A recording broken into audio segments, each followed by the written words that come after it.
নারী সংস্কার কমিশনের এই প্রতিবেদন কোরআন সুন্নাহ বিরোধী, এটা এই বাংলাদেশে বাস্তবায়ন হতে দেওয়া হবে না, হবে না, হবে না, হবে না, হবে না, হবে না, হবে না ইনশাআল্লাহ। প্রয়োজনে আরেকবার যুদ্ধ হবে ইনশাআল্লাহ। অনেকেই শুনেছেন যে বর্তমান অন্তর্বর্তীকালীন সরকারের নিয়োগ পাওয়ার পরে জনগণের ভালোবাসার স্বতঃস্ফূর্ত সমর্থনেই অন্তর্বর্তী সরকার আপনার মানুষের কাছে মহব্বতের পাত্র হিসাবেই এখন রাষ্ট্র চালাচ্ছে, দেশ চালাচ্ছে আমাদের। তো অন্তর্বর্তী সরকার আপনার বিভিন্ন বিষয়ের সংস্কারের জন্য কতগুলো কমিশন করেছে। এই 11টি সংস্কার কমিশনের মধ্যে একটা হলো নারী সংস্কার কমিশন। নারী সংস্কার কমিশন আপনার গত 19 এপ্রিল আপনার বর্তমান অন্তর্বর্তী সরকারের সম্মানিত প্রধান উপদেষ্টা জনাব ডক্টর মোহাম্মদ ইউনূস সাহেবের কাছে তাদের প্রতিবেদন পেশ করছে।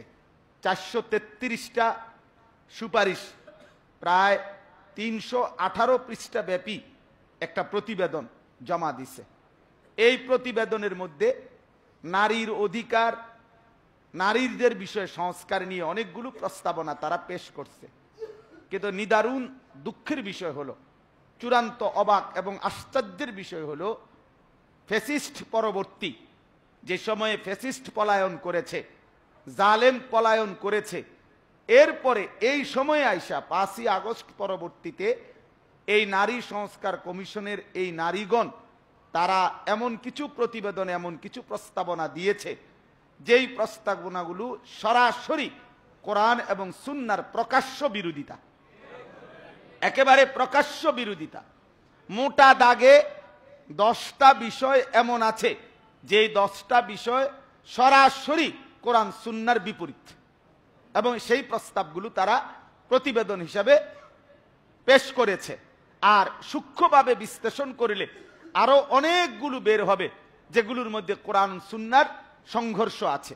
এই জন্য আপনার এই নারী সংস্কার কমিশন এদের এই প্রতিবেদন এদেশের লক্ষ কোটি ওলামায়ে কেরাম, তাওহীদি মুসলিম জনতা ঘৃণা ভরে প্রত্যাখ্যান করেছে। আপনারা আশ্চর্য হবেন শুনলে যে তাদের প্রতিবেদনের মধ্যে তারা স্পষ্ট বলেছে নারীদের সম্পত্তির সমান অধিকার নিশ্চিত করতে মুসলিম ও হিন্দু উত্তরাধিকার আইন সংশোধন করা জরুরি। অর্থাৎ কোরআন যে নারীদের সম্পত্তির উত্তরাধিকার যে বন্টন করেছে, লিদ্দাকারি মিসলু হাজ্জিল উনসায়াইন, যে 2 জন নারীর সমপরিমাণ 1 জন পুরুষ পাবে, অর্থাৎ 2 বোন যা পাবে 1 ভাই কি তা পাবে। এটা তাদের কথা হলো বৈষম্য। এইটার সংশোধন করে কোরআনের এই বিধান রহিত করে নতুন আইন প্রণয়ন করা উচিত। এরপরে এত বড় মুরতাদ, এত বড় বেঈমান, এত বড় কাফের আর কি হইতে পারে বলেন? আর কি হইতে পারে? এরপরে আশ্চর্যের বিষয় হলো এরকম 10টা ধারা যেগুলো প্রতিটাই আপনার গায়ের রক্ত গরম হয়ে যাবে, ঈমান থাকলে রক্ত গরম হয়ে যাবে, যেগুলা মেনে নেওয়ার মতো না। সবচেয়ে আশ্চর্যের কথা হইল পৃথিবীর সকল ধর্ম, পৃথিবীর সকল মতবাদ, যেই কোনো মানুষ সামান্যতম বিবেক, মনুষ্যত্ব, হায়া, লজ্জা যাদের মধ্যে আছে, এরকম যেই কোনো মানুষের কাছে নারীর বেশ্যাবৃত্তি, পতিতাবৃত্তি, নারীর এই কাজটাকে ঘৃণ্য, জঘন্য হিসাবে মনে করা হয়।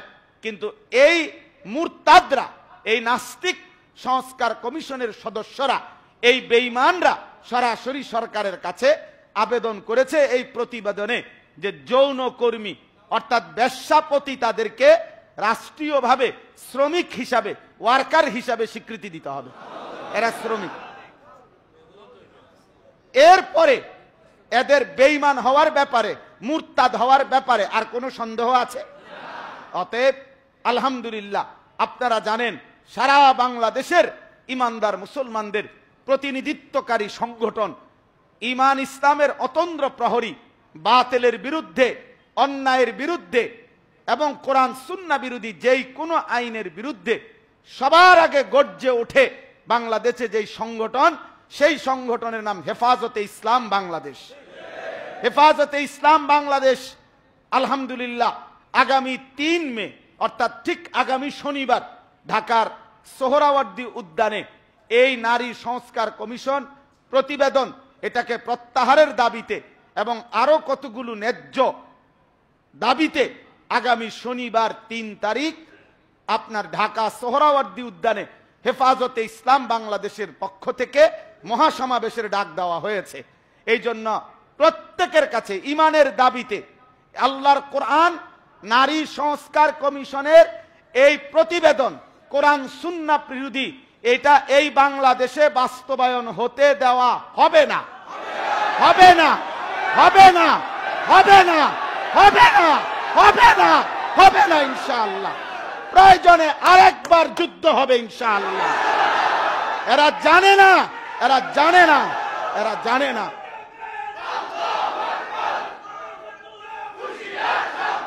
এই জন্য এরা জানে না 5ই আগস্টে যারা আমার দেশের কিশোর নওজোয়ান যারা 5ই আগস্টে একবার জালেমের পতনের জন্য ফ্যাসিস্টকে তাড়াবার জন্য যারা রক্ত দিয়েছে আবার রক্ত দেবে ইনশাআল্লাহ। এজন্য 3 তারিখের মহাসমাবেশে যাবেন তো সবাই ইনশাআল্লাহ। আল্লাহ তাআলা সবাইকে তৌফিক দান করেন, আমিন।